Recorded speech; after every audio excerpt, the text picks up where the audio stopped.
It's happening, my pals. The leaves are starting to fall, the knitted jumpers are making a comeback, and absolutely everything has become pumpkin spiced. Although it's sad to say goodbye to the sun for the next 6 months, nothing will cheer you up more than seeing all of our shops transform for the seasonal festivities. Yeah, capitalism is evil, we all agree, but there's something so nostalgic about the yearly tradition of commodifying the fuck out of our favorite holiday.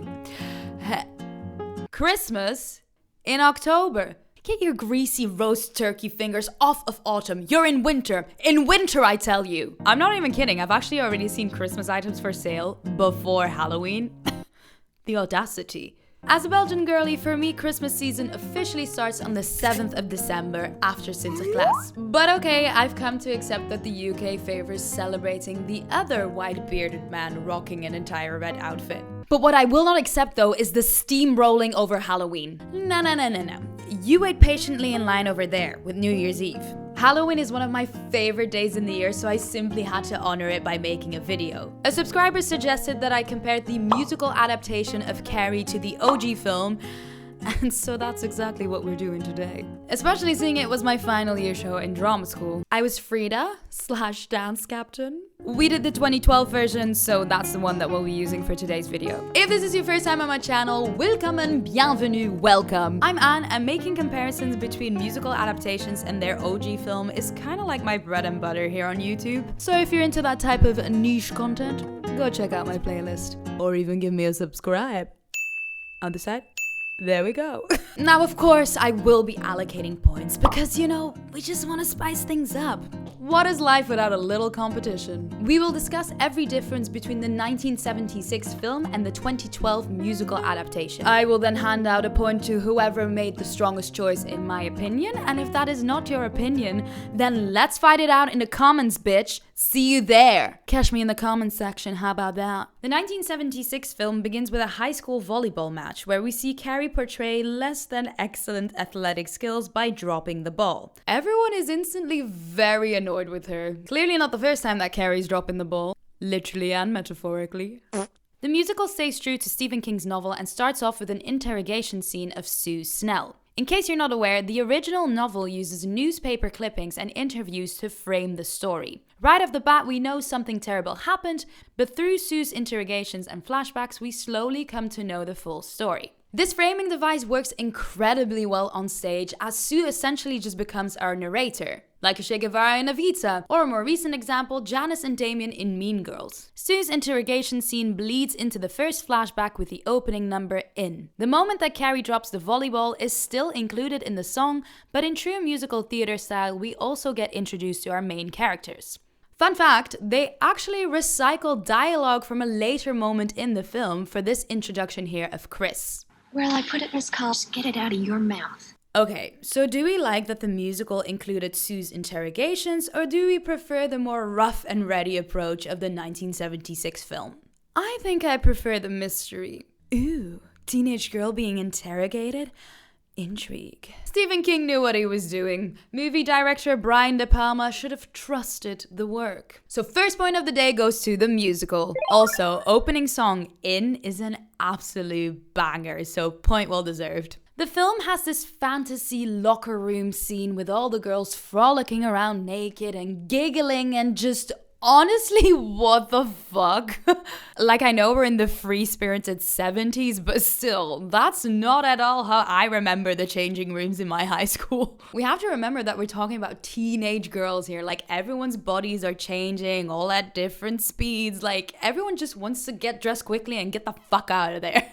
Of course, it wasn't meant to be taken too realistically. I mean, after all, it is a film about a girl with telekinesis powers. It's a stylistic choice to portray the serenity of Carrie's shower before starkly opposing it with the panic over her period. I get that. But I'm not gonna apologize for feeling a little bit sus about male directors creating this type of scene with underage characters. Anyway, the musical cuts out the frolicking locker room nymphs and instantly starts the scene with Carrie screaming over the blood. End of opening number goes straight into the scream.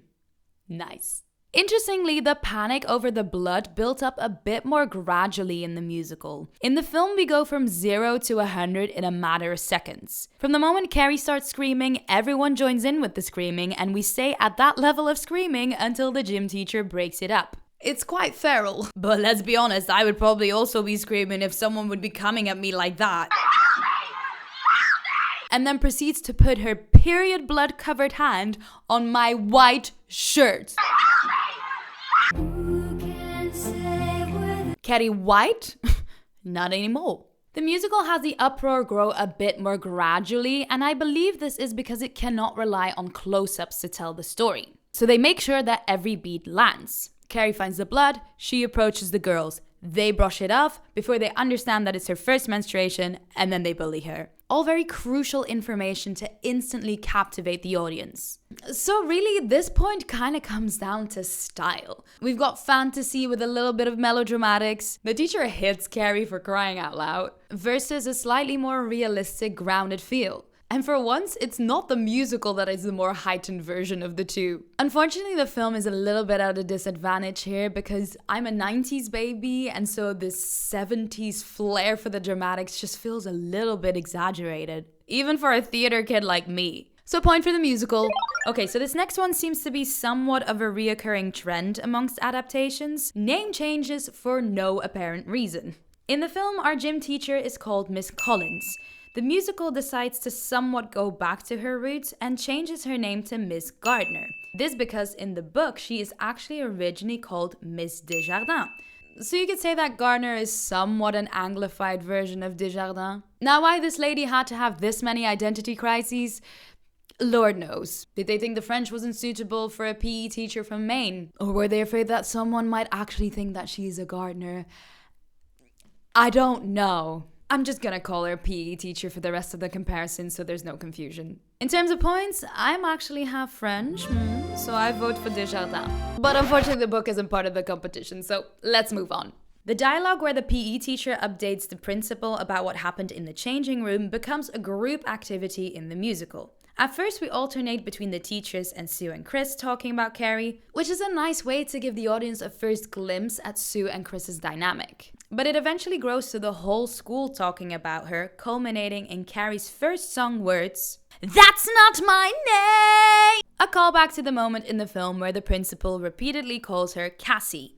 To include the whole school in this scene versus keeping it contained to the principal's office is essentially just each version choosing what's best for their medium, so it's hard to prefer one over the other. A creative decision that is easy to judge, however, is the fact that the musical chooses to transform this moment into Carrie's I Want song. Carrie, the song, gives Carrie, the character, a level of agency that she doesn't yet have at this point in the film. In the film, she is still this deer caught in headlights and barely speaks. Giving Carrie her first solo here obviously implies that she shares more of what is going on inside her head, and so naturally we see her anger towards her peers. For me, I think it's too early in the story to give Carrie this somewhat empowering moment. I think it's stronger to keep her small for a little longer. So point to the film, especially considering the cool ashtray backflip. The musical uses the moment that Carrie throws a random boy off of his bike to introduce us to the boys. Instead of a bike, when Billy now teases Carrie, she makes him fall off of his skateboard. Now, if you watched any of my previous comparisons before, you'll know that this type of smart recycling, this purposeful use of what used to be a random moment, just always is a winner in my books. But the musical writers raised the bar by also planting a seed in this scene. Tommy being nice to Carrie. In the film, we first meet Tommy in class when the teacher reads out his poem. Carrie is so enamored with the poem that she can't help but mutter the words, "It's beautiful." When this moment comes around in the musical, it now carries a bit more subtext, as Tommy already stood up for Carrie earlier on in the story. Is Carrie perhaps developing a little crush on Tommy? Say it with me, point for the musical. In the film, we first meet Margaret when she visits Sue Snell's mother to preach. Besides telling us that Margaret is very religious, which already gets mentioned in the principal's office, this scene is pretty pointless. So it makes perfect sense for it to not make the musical. Sue's mom still gets mentioned by Margaret at the top of her first scene, but this time Sue's mom is paying seamstress Margaret double to make alterations to Sue's graduation dress. Point to the musical for eliminating the fluff scene. The musical again gives Carrie some agency and makes her the one who tells her mother about her period. In the film, Margaret receives a phone call informing her of the incident. This change impacts how we view Carrie and her mom's relationship. Since she's the one telling Margaret in the musical, we can still feel Carrie's love and trust towards her mother, which contrasts with the film where we see Margaret instantly start abusing Carrie, so we only see fear. The musical even doubles down on this by having Carrie and Margaret hug at the end of the song Evening Prayer. And they even say to each other, "I love you." I know that in one of my previous points, I said that I didn't like that the musical gave Carrie some agency, but I do think it's the right choice in this instance. Seeing Carrie's love for her mum despite the blatant abuse is a very interesting dynamic. This mix of contrasting emotions not only is a more realistic portrayal of this type of toxic relationship, but it also gives their relationship a bigger journey where it can grow from things are complicated to a relationship that is completely devoid of love. So point for the musical. Side note, I'm very happy that Jesus had a little bit of a glow up since the 70s. Whilst Carrie is stuck in the closet, like literally, her mom locks her up, we get transported to Chris's house party in the musical. This scene is a new addition to the story. It doesn't exist in any of the previous iterations. The whole dynamic of this scene is that Sue regrets bullying Carrie whilst Carrie celebrates it. Sue is at a complete loss when luckily Tommy comes to the rescue and suggests that she should apologize. Wow, what a groundbreaking idea. I'm sorry, I didn't realize that I was watching a toddler's TV show. Guys, come on, we could have easily made this way less cheesy. Instead of him coming up with the idea of the apology, maybe he could have just encouraged Sue or help her find the right words. I think you can already tell by my demeanor that I'm not a big fan of this scene. Although I appreciate the musical's attempt to make Sue and Chris and even Tommy more well-rounded characters, it just feels incredibly clunky, man. 10s across the board for the idea, but 0s for the execution. And you might now be thinking, but Anne, without this scene, we wouldn't have had the iconic song, The World According to Carrie. And yes, I also love the melody, but if we're being honest, the lyrics are perhaps not the writers' their strongest work. Billy's part borderline doesn't even make sense. Why are you talking about hitting someone that you fancy? Anyway, even though I love making Chris a 2-syllabled name, it's not enough to save this mess. Point for the film. On to the next character song, this time Tommy's Dreamer in Disguise. As opposed to the teacher reading out Tommy's poem in the film, Tommy is now the one to read his poem in the musical. And notably, he's a bit embarrassed to do so. Whereas in the film, Tommy is proud as punch that the teacher has chosen his poem as the best of the class. The musical in small ways changed Tommy's character quite a lot. The biggest example being that film Tommy admits to not having written the poem himself, whereas musical Tommy talks of studying English to become a writer. The reveal that film Tommy plagiarized the poem, plus the fact that he cheats on girlfriend Sue by kissing Carrie, more on that later, paints a picture of a not very trustworthy guy. Don't be fooled by his angelic locks. The musical, on the other hand, goes out of its way to make Tommy genuinely nice. Like I said before, he stands up for Carrie when Billy makes fun of her. He makes sure she has a nice time at the prom. So do we like secret bad boy Tommy, or do we like actual nice guy Tommy? Usually I'd say I'm all for the layered characters, I love seeing the good guy sometimes doing bad things. But for the purpose of this story, I actually think it makes more sense for Tommy to be one of those super kind souls. Taking the outsider to your high school prom is something that requires you to swallow a lot of your pride. And I'm not sure if I 100% believe that film Tommy would have done that. So point to the musical. As the musical has made a big deal of Sue wanting to apologize to Carrie, she tries to do so after class. But because story-wise it wouldn't work for Carrie and Sue to become friendly at this point, the musical makes Carrie think Sue is pulling a prank and runs off. This reaction felt a little bit jarring to me, as Sue actually sings in The World According to Carrie that the whole locker room incident was something new that came over her. The Plug It Up incident would have been the first time that Sue was mean to Carrie. So for Carrie to instantly question whether or not Sue's intentions are genuine just felt like a little bit of a reach to me. I mean, I guess Carrie sees the crowd that Sue hangs out with, but still, it just felt a little bit clunky. In a way, this reaction echoes film Carrie running away away from Tommy in the library the first time he tries to ask her to prom. But I would argue that that reaction makes a little bit more sense, as Carrie is essentially terrified of men. Carrie running away from Sue in the apology scene just... yeah, it's clunky. Like, there's no better word for it. So although I appreciate the musical's attempt at giving Sue a better character arc, I still have to give the point to the film. The PE teacher wants to punish the students for the way they treated Carrie and therefore gives them all detention. When Chris then refuses to partake, the teacher bans her from prom. In the musical, they decide to add an extra hurdle. The girls are only allowed to go to prom if they apologize to Carrie first. Oh, the secondhand embarrassment is killing me! When Chris again refuses, the gym teacher bans her from prom. Honestly, extending this traumatic experience by having everyone individually apologize to her, it's just so unneeded. No, point for the film! Sue's way of trying to make things right with Carrie is by convincing boyfriend Tommy to take Carrie to prom. Chris, on the other hand, asks her boyfriend Billy to help take revenge on Carrie.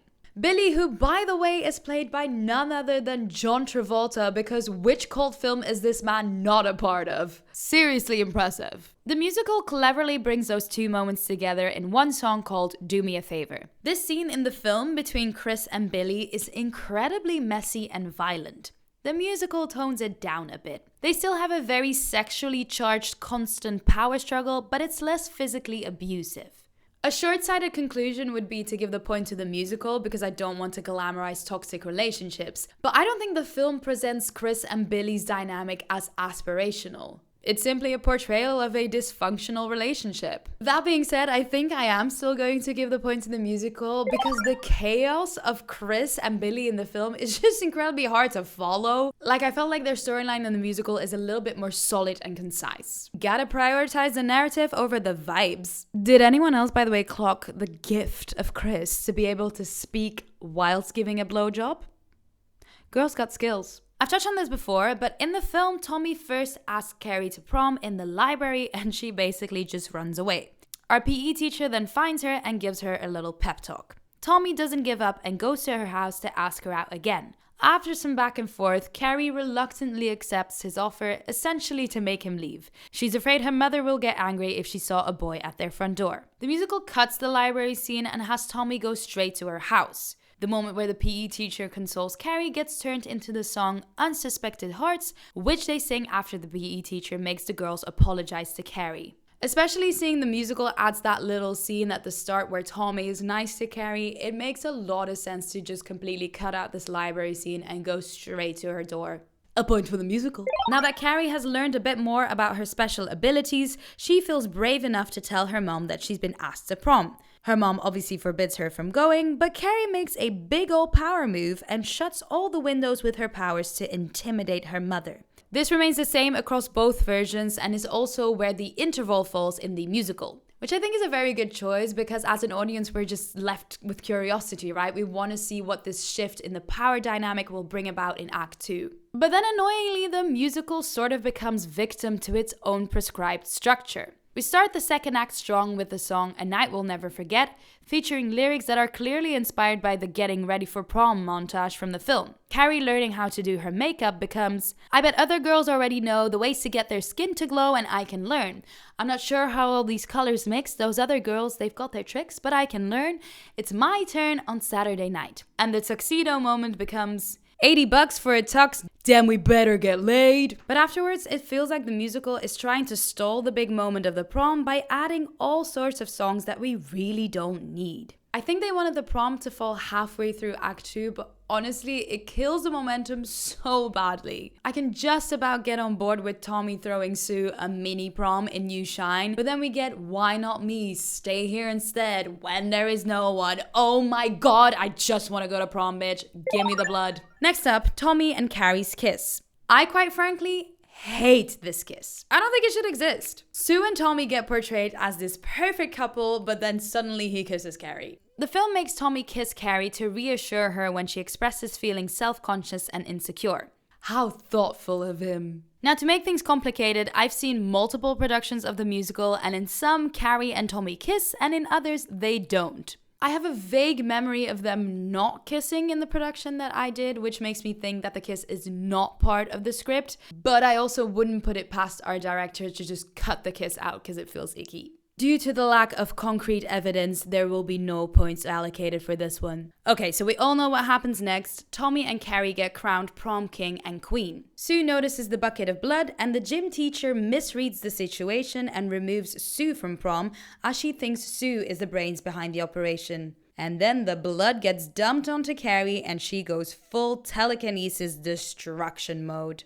A very notable difference between the film and the stage adaptation is Tommy's death. In the film, he dies because the bucket falls on his head, and his demise is actually part of why Carrie loses her shit. In the musical, he's alive for the whole destruction up until the final moment when Carrie makes him her last victim. Carrie deciding to kill Tommy is such a good choice. She's got zero fucks left to give. I'm a big fan. Point for the musical. Now my next point is 100% due to the limitations of live performance, but in the film Chris and Billy have this spectacular car death, whilst in the musical they basically just are victims of the destruction. Obviously, it's kind of mean to deny the musical a point because it can't rely on movie magic, but I have to say that it was very satisfying to see Carrie take a separate moment to take revenge on Chris and Billy. I wish the musical would have also separated their deaths from everyone else's, as they are the ultimate bullies. As an audience, we love to see the baddies get hurt. It makes us feel like there's some justice in the world. The trend continues as Margaret's death also differs across both versions. When Carrie comes home after prom, Margaret stabs her in the back. Again, literally and metaphorically. In the musical, Carrie then mind powers her heart to stop beating. You gotta applaud the musical's effort to keep finding different ways to kill people. In the film, Margaret's death is just exquisite. She still stabs her daughter, but Carrie this time retaliates by essentially crucifying her mother. Although the religious reference is perhaps a bit too on the nose, I have to admit that I adored the drama. And suddenly we understand why Jesus was rocking those curls earlier on in the film. Foreshadowing. Point for the film.